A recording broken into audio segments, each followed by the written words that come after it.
지난 15일 CNN은 러시아산 제품이 중국에서 새로운 유행이 되고 있다고 보도했습니다. 러시아의 우크라이나 침공 이후 중국과 러시아의 관계는 더욱 긴밀해졌고 무역 규모도 크게 증가했는데요.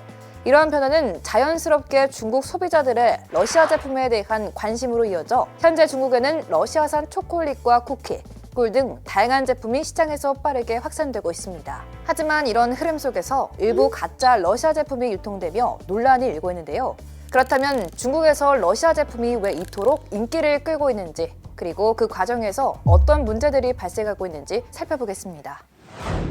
전문가들은 중국에서 러시아 제품을 선호하게 된 원인으로 중국과 러시아의 경제적 밀착을 이야기했습니다. 앞서 언급했던 것처럼 우크라이나 전쟁으로 인해 서방의 각종 경제 제재를 받게 되면서 블라디미르 푸틴은 중국과의 무역 의존도를 급격히 높였는데요. 한국무역협회에 따르면 실제 중국과 러시아 양국 간 무역 총액은 2023년 사상 최대 수준인 2,400억 달러를 돌파했으며 이는 2022년과 비교했을 때 26%나 급증한 수치입니다.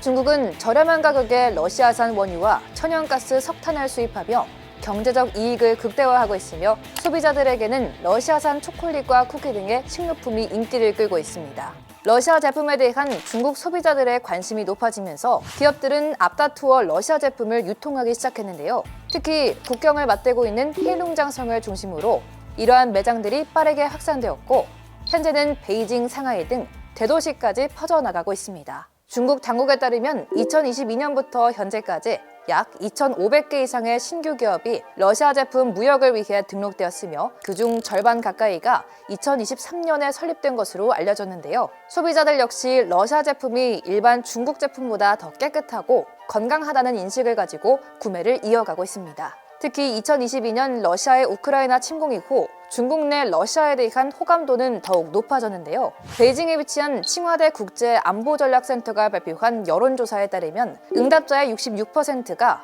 러시아에 대해 긍정적인 인식을 가지고 있는 것으로 나타났습니다. 반면 같은 조사에서 미국에 대해 부정적인 인식을 가지고 있는 비율은 무려 76%에 달했습니다.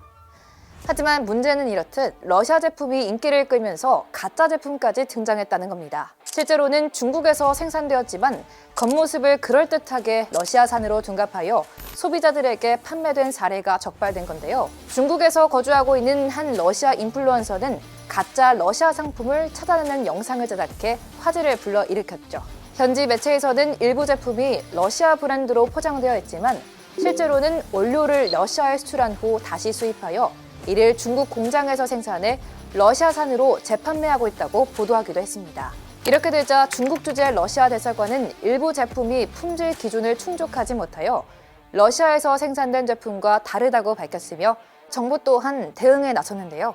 러시아 수출센터는 올해 말까지 공식적으로 300개의 러시아 제품 매장을 중국 내에 추가로 개설할 계획을 발표했으며 소비자들의 혼란을 막기 위해 정품 러시아 제품에는 비둘기 모양의 라벨을 부착하도록 하여 정품과 가짜 제품을 쉽게 구분할 수 있도록 할 방침이라고 알렸습니다. 중국과 러시아의 경제적 결속이 강해지는 가운데 양국 간의 긴밀한 무역 관계가 유지되는 한 중국에서 러시아 제품에 대한 인기는 앞으로도 지속될 가능성이 높아 보이는데요. 러시아의 적극적인 대응에도 불구하고 중국 내 가짜 제품 시장은 쉽게 사라지지 않을 것이라는 분석도 나오고 있습니다. 앞으로 러시아 제품의 인기가 얼마나 더 확산될지, 그리고 과연 중국 정부는 가짜 제품 문제를 해결할 수 있을까요? 월드인사이드 이가인이었습니다.